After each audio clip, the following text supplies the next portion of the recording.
জাতি চেয়েছিল এটা সুষ্ঠু নির্বাচন, যে নির্বাচনটা 12 তারিখ হতে যাচ্ছে। কিন্তু 12 ফেব্রুয়ারি এই নির্বাচনকে সামনে রেখে আপনার জামাত ইসলাম আমাদের জেলার শহর অঞ্চলে শহর কেন্দ্রগুলোকে ঘিরে নাশকতার চেষ্টা করছে। গতকালকে গভীর রাতে পেট্রোল অকটেন সহ এবং কিছু টাকা বিতরণ সহ আমাদের খাগড়াছড়ি সদরের শালবাগান কেন্দ্রে অগ্নিসংযোগের চেষ্টাকালীন তারা ধরা পড়ে। ধরা পড়ার পরে পুলিশ সহ সাক্ষী প্রমাণ নিয়ে তাদেরকে গ্রেপ্তার করে নিয়ে আসে। আজকে তারা উদুরপিণ্ডে বুধের ঘাড়ে ছেড়ে দেওয়ার জন্য চেষ্টা করছে। অপরদিকে পাশাপাশি তারা বিভিন্ন শহর কেন্দ্রিক কেন্দ্রগুলোতে গভীর রাতে গেরিলা স্টাইলে এই জামাতের লোকেরা, সন্ত্রাসীরা, তারা আপনার কেন্দ্রগুলোকে টার্গেট করেছে। কেন্দ্রগুলোতে এক ধরনের আগুন দেওয়ার চেষ্টা করছে, এরকম আমরা খবর পাচ্ছি। পাশাপাশি আমাদের এই পাহাড়ের পার্বত্য অঞ্চলের ভেতরের কেন্দ্রগুলা, যেগুলো একটু গহীনে অরণ্যে এবং যেখানে রিমোট এরিয়া, সেখানে সশস্ত্র গ্রুপগুলো তাদের সমর্থিত প্রার্থীর পক্ষে কেন্দ্রগুলো দখলে নেওয়ার জন্য চেষ্টা করছে। আমরা ইতিমধ্যেই কিছু আলামত পেয়েছি, সেটা আমরা প্রশাসনকে জানিয়েছি, আমরা সেনাবাহিনীকে জানিয়েছি এবং আমরা রিটার্নিং অফিসারকে জানিয়েছি। কিন্তু রিটার্নিং অফিসারের তো তেমন কোনো করার মতো ক্ষমতা পাহাড়ে নেই।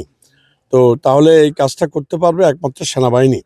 তাই আমরা চাই সেনাবাহিনী সকল কেন্দ্রের ভিতরে এবং বাইরে ম্যাজিস্ট্রেসি পাওয়ার নিয়ে, বিশেষ করে অরণ্যে এবং অতি ঝুঁকিপূর্ণ রেড চিহ্নিত কেন্দ্রগুলোতে সেনাবাহিনী যদি ভিতরে এবং বাইরে তারা ক্ষমতা পায়, তাহলে এটা আমাদের জন্য নিরাপদ নির্বাচনের পূর্বশর্ত পূরণ হবে। আমাদের সরকার এবং প্রশাসন দাবি করছে বারবার যে আমরা সুষ্ঠু এবং নিরপেক্ষ নির্বাচন করব। যদি সশস্ত্র গ্রুপের আওতাধীন পাহাড়ের রিমোট এলাকার কেন্দ্রগুলো দখলে চলে যায়, তাহলে তো আর নিরপেক্ষ সুষ্ঠু অবাধ নির্বাচন হলো না। এটার জন্যই আমরা সেনাবাহিনীকে পাওয়ার দেওয়ার জন্য নির্বাচন কমিশনের দৃষ্টি আকর্ষণ করছি।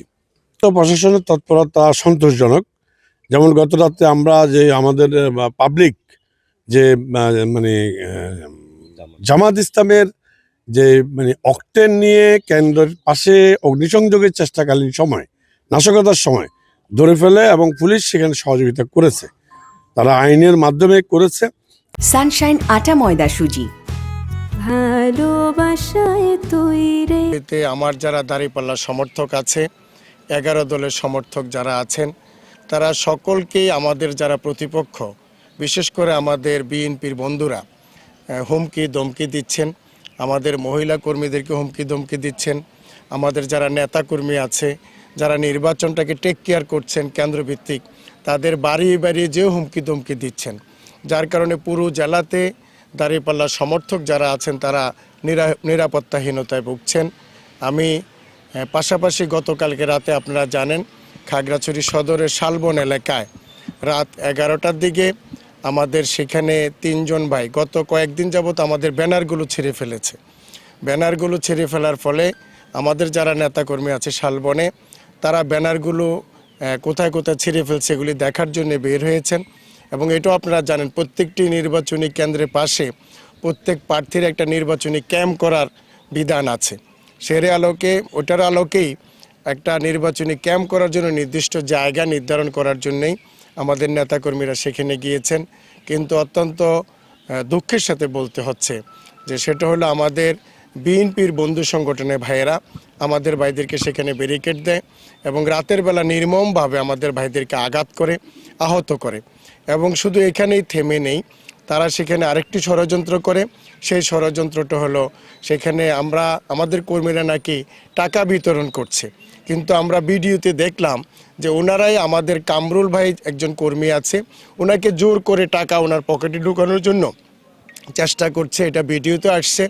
এবং সেখানে তারা আরেকজনকে দিয়ে 2 লিটারের একটা পেট্রোল বোতল নিয়ে আসছে, এনে তারা সেখানে একটা নাটক সাজিয়ে আমাদের নেতাকর্মীদেরকে হেনস্থা করার জন্য, হয়রানি করার জন্য তারা এই সমস্ত কর্মকাণ্ড সাজিয়েছে।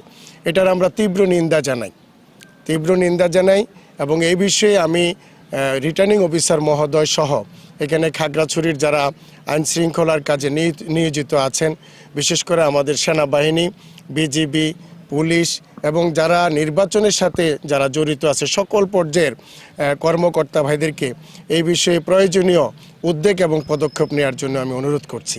পাশাপাশি আমি ন্যায় বিচার চাই। আমাদের যে সমস্ত ভাইদের ব্যাপারে মিথ্যা অভিযোগ করা হয়েছে এটার জন্য আমি ট্রাইব্যুনালের কাছে ন্যায় বিচার প্রার্থনা করছি।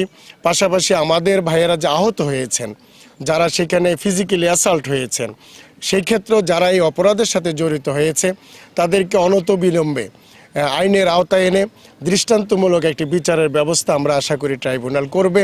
এবং পাশাপাশি খাগড়াছড়ির সর্বস্তরের জনগণকে আমি এই ব্যাপারে সতর্ক থাকার জন্য অনুরোধ করব।